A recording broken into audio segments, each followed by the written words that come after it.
So in this case, the bully got bullied.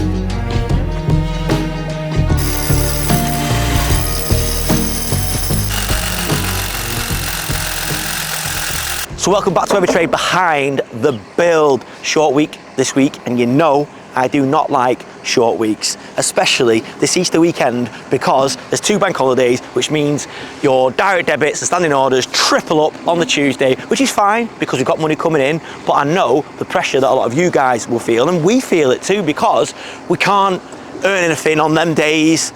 We haven't got people paying us on them days because people are enjoying their Easter, and it all comes together at once. I'm at Project Church, as you can see, big day on site today. We're getting the ridge beam up to the top of the house.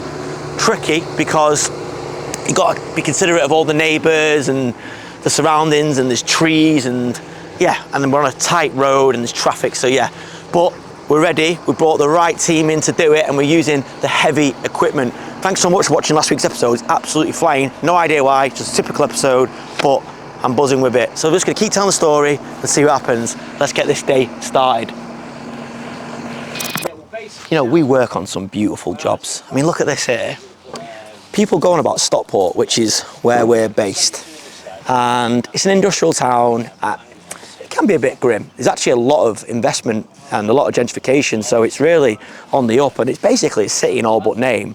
But obviously being so close to Manchester, basically being in Greater Manchester, it's hard for it to get the good press that, say, Manchester can do. But you put a pin in Stockport, in our HQ, which is SK1 right in the middle, and you drive for 10-15 minutes in any direction, you get views like this. This is going to be some loft conversion. I remember when I first came down to look at this job with this customer, and they were toying up with doing a double-storey extension and a dormer loft conversion. I was like, listen, you have got to do a loft conversion, because look at that. It's absolutely beautiful. You can see horses. This is a lovely part of town. Also on Project 𝗕𝗨𝗓, we've got so many projects, it's really hard for me to remember all the names. Project 𝗕𝗨𝗓, the extension build, well, as predicted, Adam and Eve have absolutely smashed through the build. We're up to wall plate now, ready for the roof, but the problem is we haven't got joiners ready yet. There's a little bit of structural work we need to do as well and get our heads around that. So that's absolutely flying, that job, and they are now ready for their next job. So what they're going to go on to, they're going to do a little bit of work on Project Wilmslow first, which we might bring in next week, and then they're going to start our unit, because Rhino piling have nearly finished. We might try and get over to Project 𝗕𝗨𝗓 later, but yeah, what a job. This project here is a gable to hip conversion. So obviously this roof was hipped originally, but we're going to put a dormer on. So what we need to do is do that, and we've built it in brickwork. It's always hard because it's a panel of brickwork that's going to existing brickwork. If you don't get the brick match perfect, it can look a bit of a pig's ear, and we don't want that to happen, especially around here. But Hollywood, you need to get your drone out. This is mega. There was a time when we used to lift these beams up to the top of a house on the back of a ladder. However, engineers decided they hated builders a good few years ago. So now we've got to bring the heavy equipment in. Let's get this beast up there.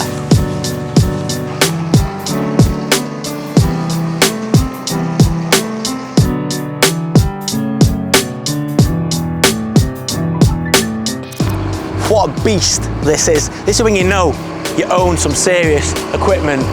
Ross there at Sutton Craneite. Anyone in the northwest, in the area, Baz uses them, everybody knows Sutton Craneite. They've been around for generations, and Ross now has taken over. They've got 7 cranes, so this one apparently is a 40-ton crane. So the issue we've got here is this tree. So basically that boom will lift 31 metres and lift a ton at 31 metres. Normally the operator wouldn't have to extend his boom that high. However, because of that tree, we've got to get around it. So we're going to see Ross's techers here.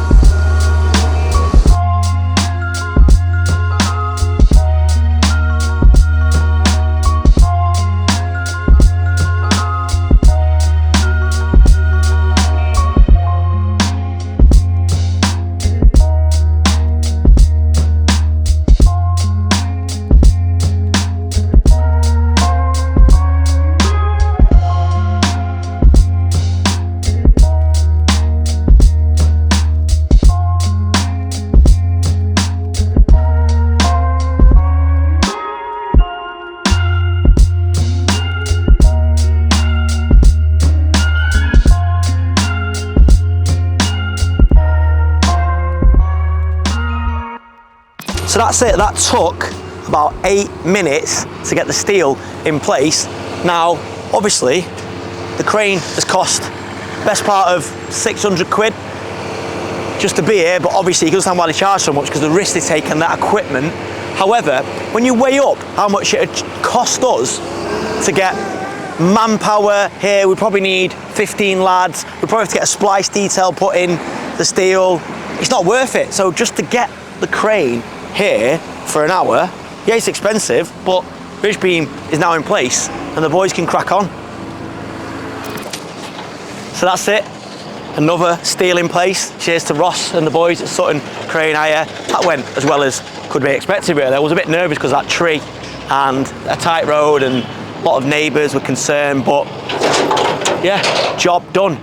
Over on project SK2, Matty Gratty's loving being on camera, and a lot of you guys are loving his content too. I'm going to try my hardest to get a few more of the boys on camera, and just obviously we're proud, we want to show them off, so let's go and see how they're getting on that project.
So there you go, ridge beam is in place. That was so easy compared to what it would have been like and how unsafe it would have been if we'd done it on a manual lift. You just can't do it these days. Back in the day, we used to chuck the Selco, or not Selco, any building materials delivery guy, 20 quid to lift it on with their high ebb and all sorts. Some of the ropey stuff we used to do.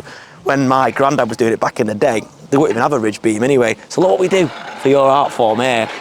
We've taped a GoPro to the steel. Hopefully that works and you'll get to see that. Hollywood, don't forget to take that, or that's going to basically be built into this loft conversion forever. But yeah, this now will enable the boys to crack on. Everything essentially is built off this ridge beam. The dormer will be tied into it, so it'll support it that way.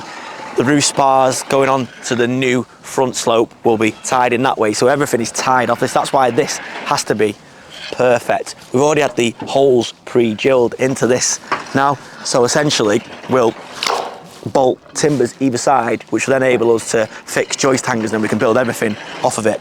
This is the hardest bit, I think, about a loft conversion, but I really like loft conversions. They're challenging and they're not nice for a customer, and I'll show you why on the inside in a minute, but they're getting a whole floor of the house, and often you can do it without planning permission. We had to get planning permission because it was a hip to gable, and they're also doing a little extension later on down the line, so we put it in for planning. We did the whole thing on this. TB designed it, and now we're building it, which is perfect for us. So this is what a lot of people don't actually realise about doing loft conversions. Customers, when I go around with, they say, we want a loft conversion, that's what we want, and I always go, okay, are you going to live here during the works? And some of them say yes, but look, be exposed to the elements.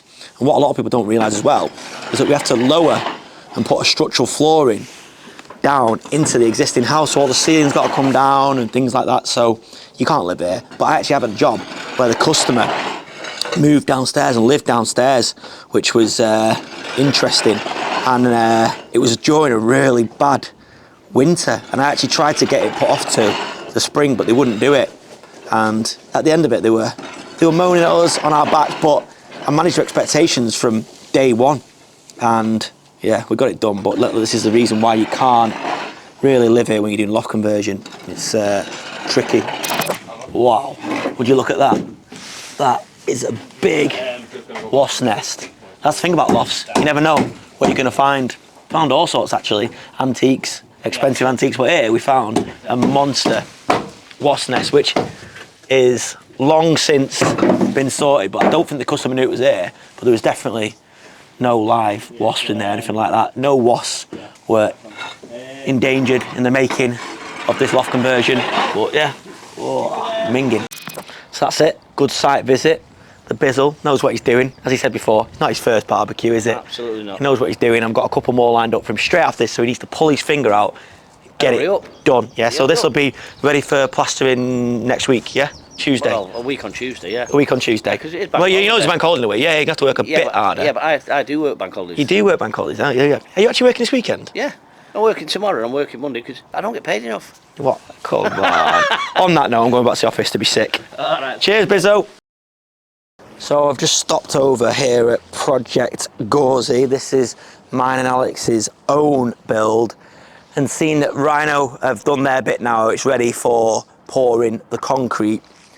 All this cage work's gone. This is ridiculous. Apparently building control just been and asked us to change a little detail the way some of these actual piles are tied into the cages, but that's all been dealt with by Rhino. Me and Alex were saying if this project was for a customer, we'd feel sorry for them, because it's cost us an absolute bomb just to get it to this point, and that is with leveraging every trick and tool in our armory. But we're nearly there now.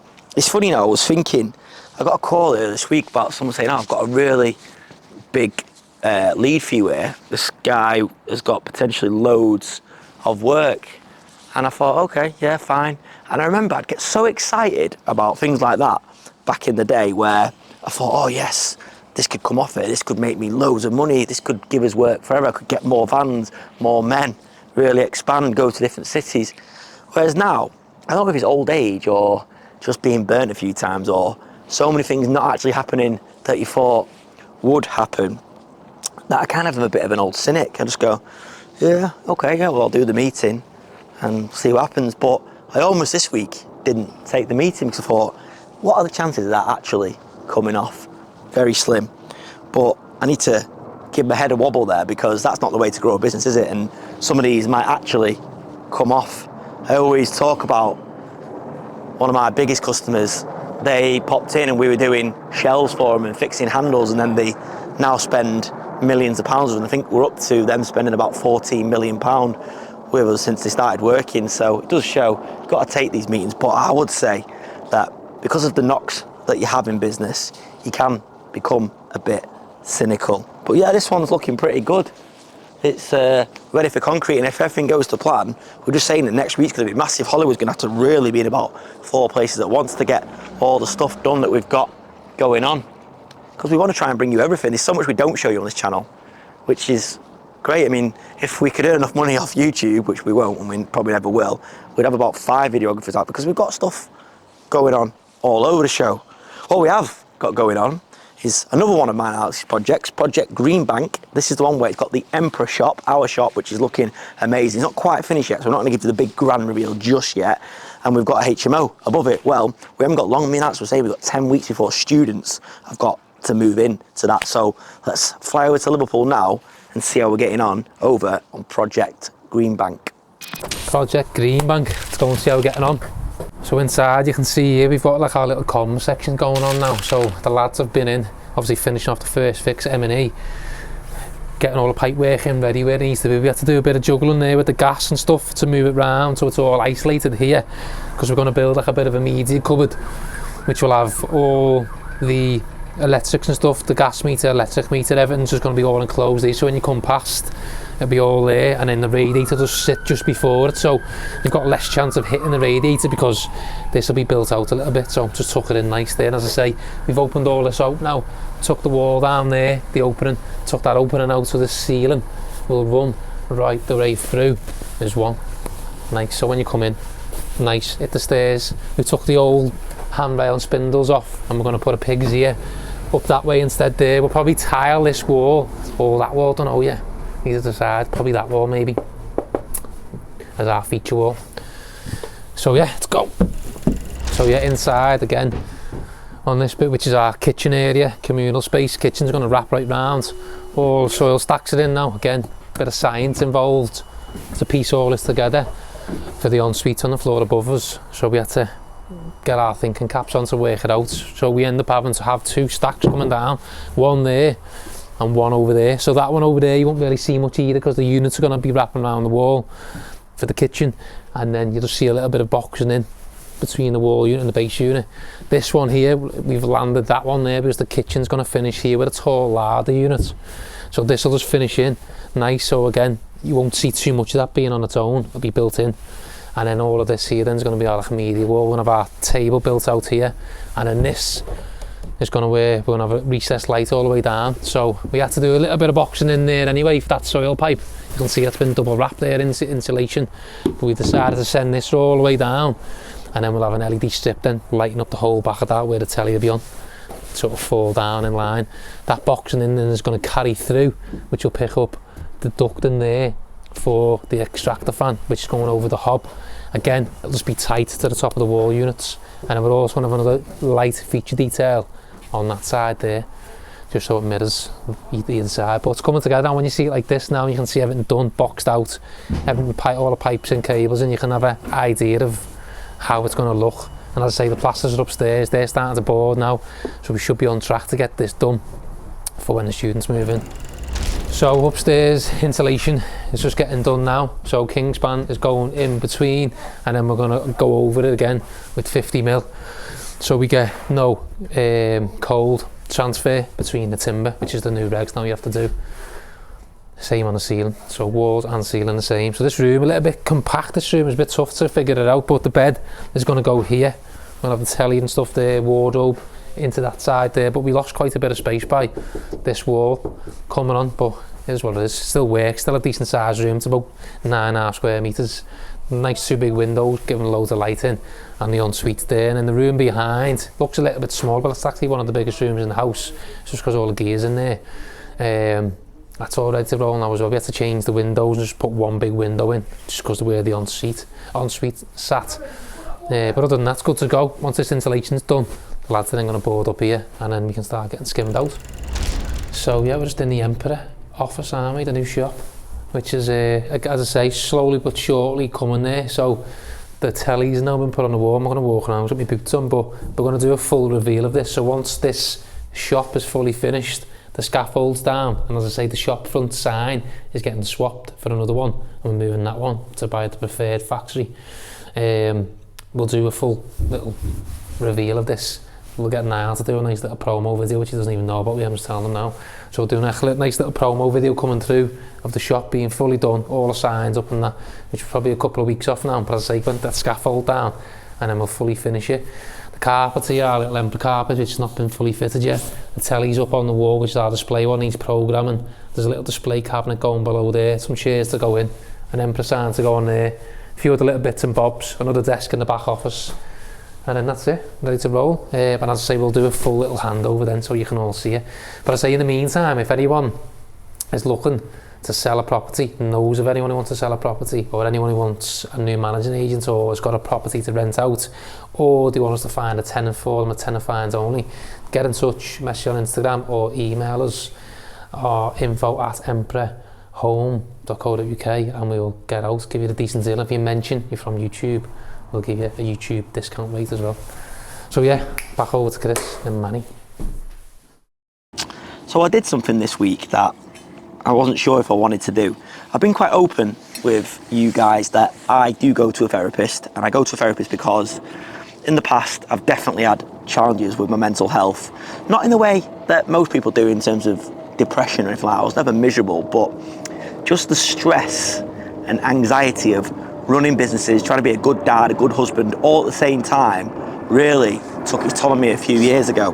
And I can't tell you how great it's been for me. It's enabled me to do things like this, come on YouTube, and things that I was putting off for ages. It's helped me be a better boss, be a better husband, be a much better dad.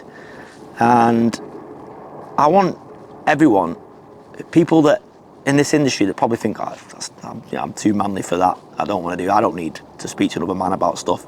I want people to understand that it's not about being depressed, it's not about having maximum anxiety and things like that, or it could be, but sometimes you don't know what you're dealing with until one day it bites you.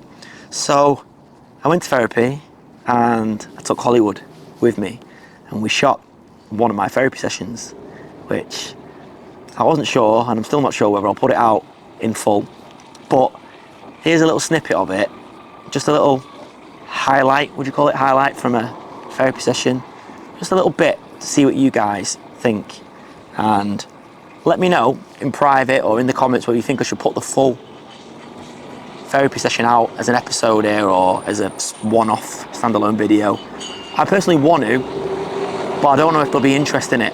So let me think, let me know what you think and see if it's useful to any of you guys, whether you want me to put it out, because it's basically edited and ready to go, but I just not have the confidence to do it. Let's have a look. You know, I tried everything to bring him closer, but he'd always let me down. Gareth said something to me once, which like, I'll think about it most weeks, which is, your dad is never going to be the dad you want him to be. And we will probably talk about acceptance in a bit, because that was huge for me. But actually, in a very simple way, realising that was a game changer for me. First of all, that home, the most valuable thing we can do for ourselves is recognise that we've arrived. We are already home, that this is home. That we are where we're meant to be. We are where we're meant to be, but we are with ourselves. We are deeply rested within ourselves. We're going to look after ourselves. A fundamental point here is the only time we can guarantee we can look after ourselves is now. So our lines are in for concrete and our datums are set. The challenge of this job has always been the fact that it's on a hill, as I mentioned loads of time. It's really annoying because I want this project to be a really entertaining bit of content where you can see it fly up, but because I've had so many issues with the groundworks, it's not really flowed as fast as we wanted it to. However, once the concrete's poured, Adam and Eve and Mike will be over here and it should be quite an interesting build, and we reckon in about 6 months' time we'll be there or thereabouts. On a previous job for Adam and Eve, Project 𝗕𝗨𝗟𝗃, which again is kind of slowing down a bit because we've got to do it in a very linear order now, we've managed to get the next level in with them posi joists, and now we're putting the cable floor, which is the chipboard floor, in with some weather protection, so if it does rain, which is planned to do so apparently, we'll be okay and the floor won't get damaged. Then what we've got to do is next week, crane in, last steel in, last floor level in, and then we can get the roof on. And that is as far with the windows as we're taking that project, unless the customer asks us to do some extra bits. We had a meeting with him this morning and there is a chance, but we are getting super busy. So let's go have a look at Project 𝗕𝗨𝗟𝗃, and I'm going to head back to HQ.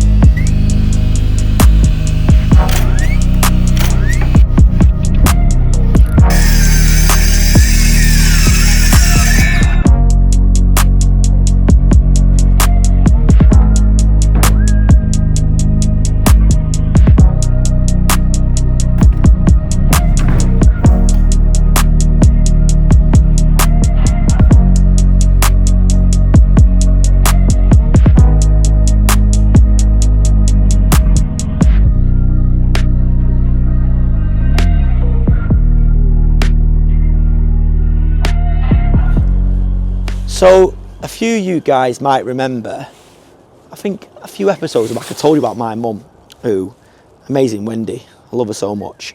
She brought me and my 4 brothers up on her own because my dad left quite early. Here's what it is, we've discussed that.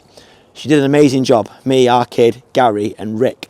And I told you that Rick has gone into a residential home. He's got cerebral palsy, he's in a wheelchair. He basically needs full-time, around-the-clock care, and my mum's done an amazing job all these years looking after him, and it was really taking its toll on her physically, mentally, in every way, and we could see her just basically wasting away, and I was worried about her. And me and all my brothers were just saying to her, look, you're not giving up, but maybe you need to think about putting him into residential care. Anyway, long story short, this place came available in an amazing home, brilliant staff, well known in the area, perfect for him. And after years of wrestling with it, my mum finally put him in there. It's been amazing. It's been hard for her though. She had to get a little part-time job because she's never been able to work, and she's really struggled. She's one of the most down-to-earth, loveliest people in the world you'll ever meet, my mum. And she's been sending me £10 a week because her lifetime ambition is to have a little camper, not a big one, a little one, because she can't handle a big van. And she's been sending me £10 a week, and I've offered to buy her one and things like that, and she said no, she doesn't want help from me. I do help her out in other ways, but she really doesn't want help from me because it really troubles her to take money from her son. I've done a kitchen for her and a few other bits around the house and offered to buy her a house and things like that, and she's just not having it. However, something came up this week and I've just had to do it. So it's not much, but I've bought my mum a little camper. This, my mate was selling it. It's cost me just under £3 but it is perfect for my mum.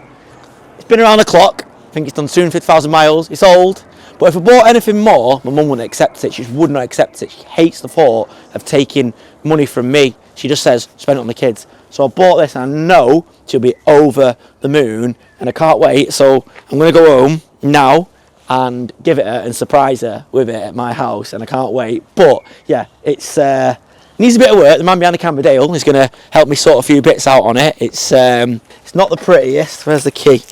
But it's perfect for my mum because it's the right size. She will not want anything bigger or anything. It's got central locking, that's a start. But I've looked in there, Dale. I'm not sure if you can see it. I'm definitely going to change that mattress and a few other bits, but it's mint. We've checked it over, and yeah, it goes forwards, it goes backwards, and my mum will be made up. She wants to go solo camping. She wants to tour the UK. It's been a dream. So that £10 a month she's been sending me, she's had to take that back every 3 or 4 weeks just to survive, because she's not got a lot of help from the government and stuff like that. She won't take money from me or any of my other brothers.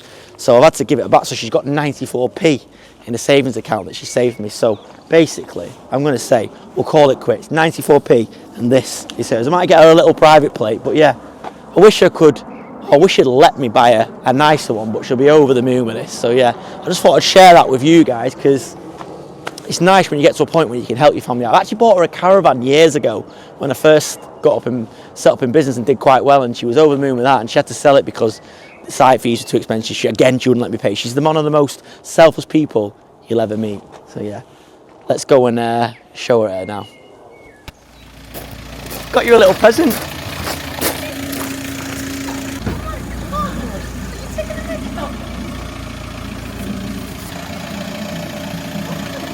Needs a little bit of TLC.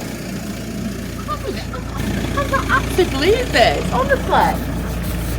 I would be hating on us when we were asking you to come round. God, honestly, I'm really, really shocked.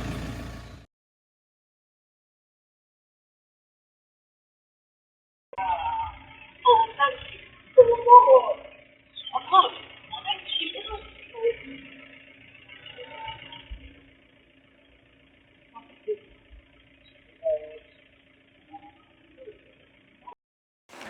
Back at HQ now, I was just catching up with TB there, telling me about a situation I wasn't aware of. It happened the other day. I took a day off to go to Alton Towers. Don't do rides, don't do queuing me. So what's happened is we got asked to do a set of drawings, a design for someone, and they also wanted structural calculations. And I remember this. They want it done stupidly fast. So we said, look, for us to turn it around this fast, we're gonna have to charge you X, Y, Z, which is a bit more than we normally do. They were happy because it worked for them. And we cracked on. TB cleared his diary, went and surveyed the job. We measured it all up, got our engineer to do the calcs. All done, customer was happy. But then I remember back now, they were trying to get a bit of a discount, saying it was a bit delayed, which we were like, wait a minute, delayed? So we pushed back and said, no, we're not doing discounts, that's that. But I'll tell you what, we'll send you some printed drawings out, which we normally charge because it's on our big plotter over there. Printed drawings out free of charge. So they went, right, thanks very much.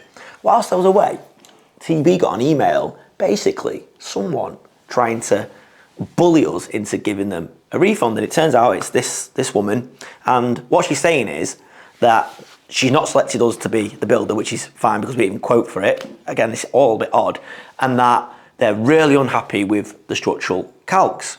They've gone direct to our engineer, so we're really upfront with it. We engage our engineer, who we give loads to work to. He looks after us on price, and we put that into our drawings. We handle the entire process, but she's just cut us out and gone direct to him, and basically said he's not helping because he works for us.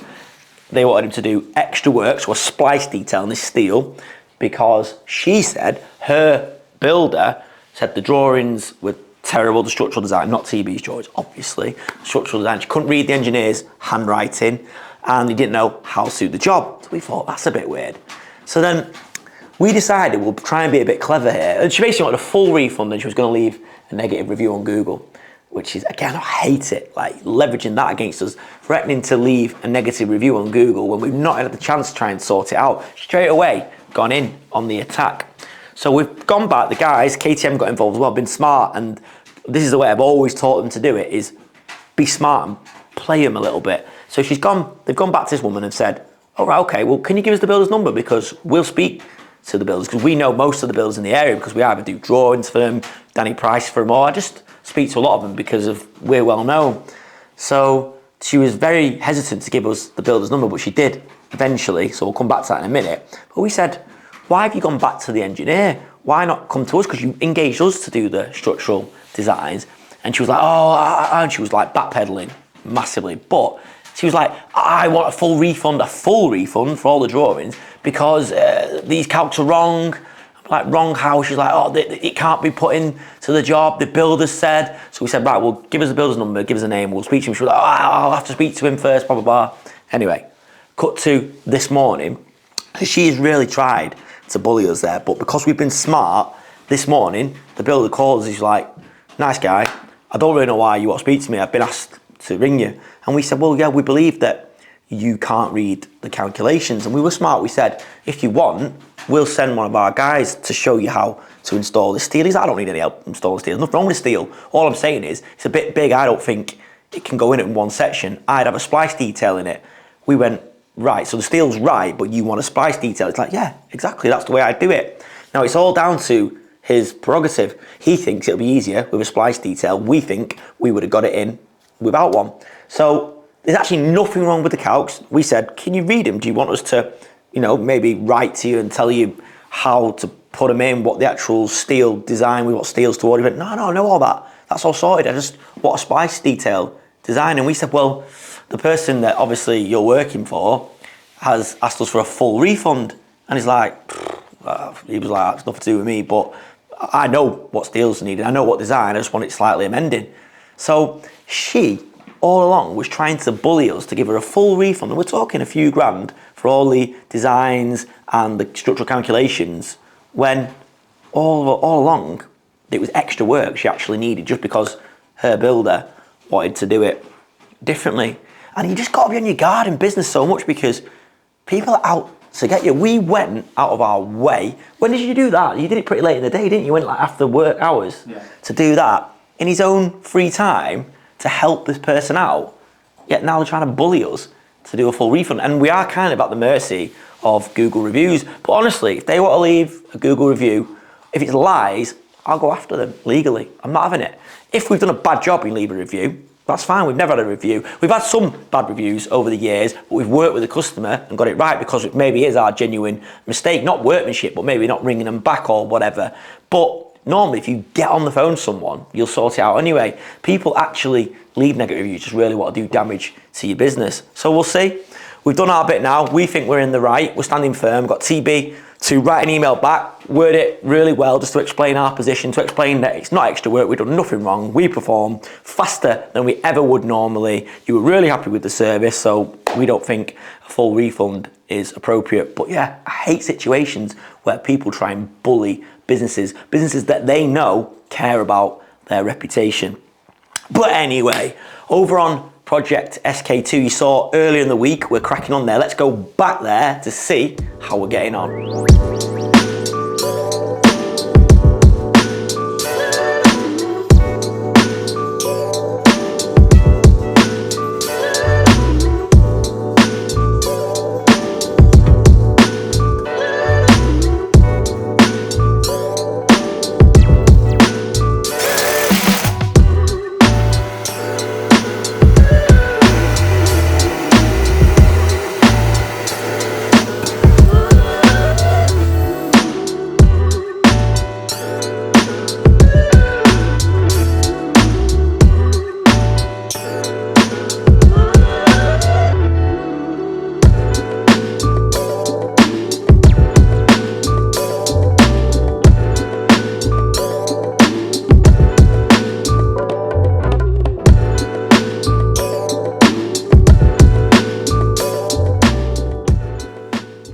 I need a favour from you, my lovely subscribers.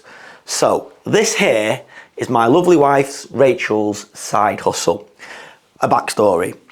A few years ago, 7 years ago in fact, Rachel gave up work. We decided that it was really hard bringing the kids up at the same time as she had a full-time job as a civil engineer actually for a local authority, and then when she left all the potholes got worse. So yeah, it was tough, it was getting her down, really trying to be a good mum but trying to hold her career down. I'm obviously really busy with doing it, so together we made a decision and she gave up work with the idea that she'd go back maybe a few years later. So 7 years have passed, life gets in the way, we're very fortunate as I've said, but she felt like she really wanted to start going back into work, but her confidence was zero. Tried everything, it actually was really getting her down. She just couldn't basically bring herself to go back into the workplace. She just lost all confidence in herself. And then she started watching some videos of how to make these wreaths, and she realised she was quite good at it. So I was like, you should do this as a business. Shot. Oh, no way, no one would buy them. Anyway, I managed to persuade her to do a couple, put them on Marketplace, and then she sold them straight away. Sent a few more and a few more, and they've gone down really well. Some celebs have had them and stuff like that. But it's got to a point now where it's not really blown up for her, and she really wants it to, but she isn't confident enough to go out there and really push it like a lot of other people do on TikTok and all that. Anyway, she's slowly getting the confidence and she's getting a steady flow of orders. We've set up this Shopify store for, I designed that logo. Pretty good, that TB. Yeah, yeah, what do you reckon? So it's called the Seasonal Wreath Company. Yeah, and the website is seasonalwreathco.com. Hollywood, put that on the screen.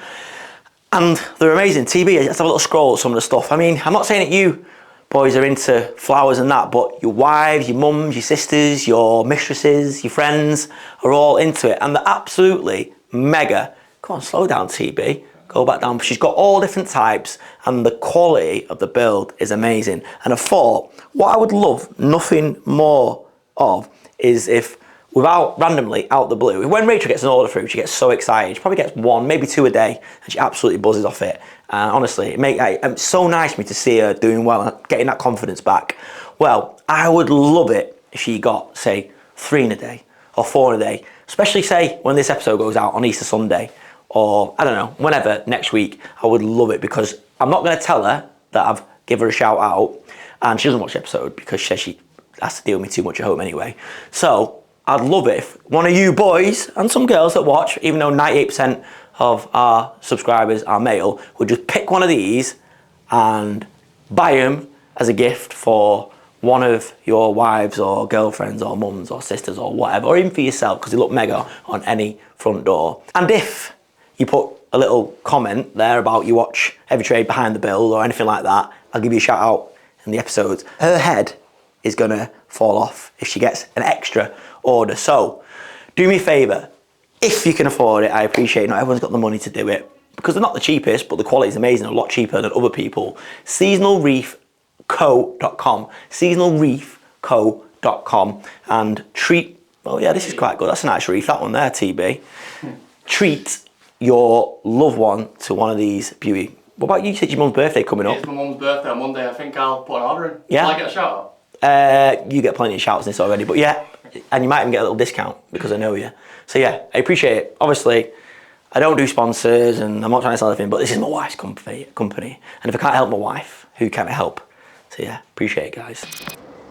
The weather in Manchester is off its nut.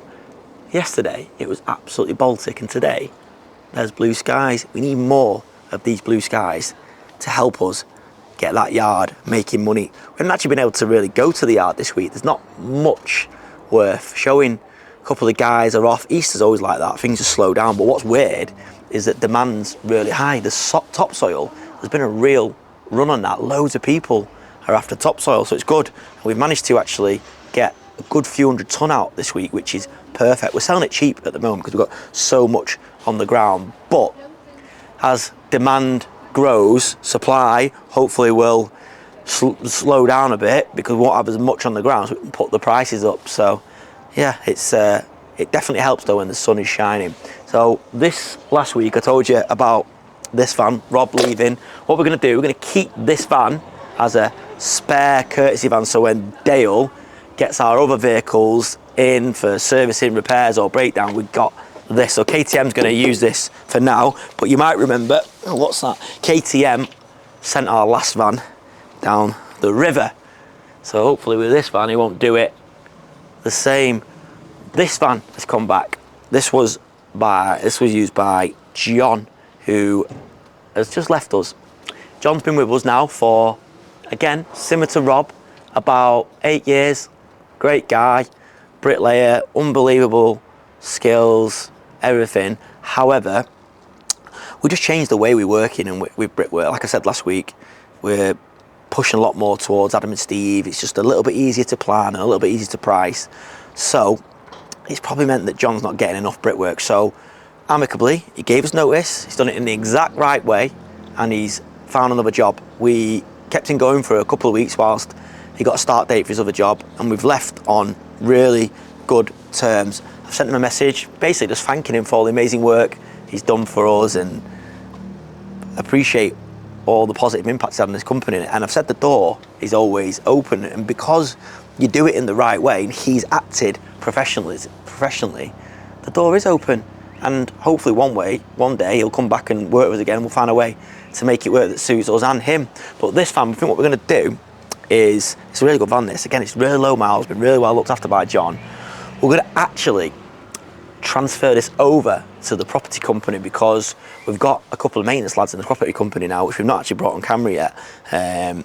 But they're in one of our vans at the moment, but it's a bit older, a bit big. So we're going to actually transfer this over to Emperor. So it's good, you know, I'm glad. I want to keep hold of these vans and sweat the asset as much as possible, because it's so expensive to replace vans these days.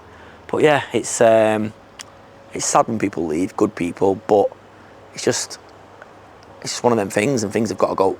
I've got to move on, and I want this business to be as lean and as efficient as possible. I want our team of highly skilled guys to get as much work possibly done and get as maximum capacity out of them as possible. I hate losing good lads, but that's just business. Hi Jay, how you going? All right? Good, mate, you? How's your week been? Good, good. Are you sure? Busy. All of it been okay? Yeah. Well, he's putting a very positive face on, because our kid had a little Aki in the car park, didn't you, brother? I did, yes. What happened? Crashed my car.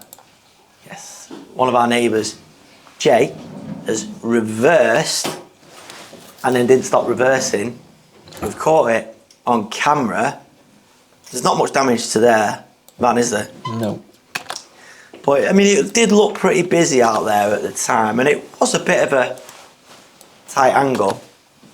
You feeling alright about it? Yeah, happy. Happy as ever, yeah. Yeah. You're not. What would you rate your driving like on a scale of 1 to 10? I can drive forward. What else do you like to avoid? Roundabouts. Roundabouts, yeah. How long have you been driving for now? About 15 years. About 15 years, and when he plots a route to somewhere, he makes sure he designs it so he doesn't go over roundabouts, which is quite tricky, because Stockport has got probably the most amount of roundabouts in the UK. But not to worry, Dale's gonna have a look and try and sort it out for him. He's lucky that his brother was smart enough to recruit an in-house mechanic, and he's still with that service, by the way. I know. So that's it for another episode of Every Trade Behind the Build. Now it's time for our Easter weekend, long weekend, back in on Tuesday. Whatever you're doing, spend time with your family, and next week, let's make lots of money. Have a good weekend, catch you next week. One take wonder.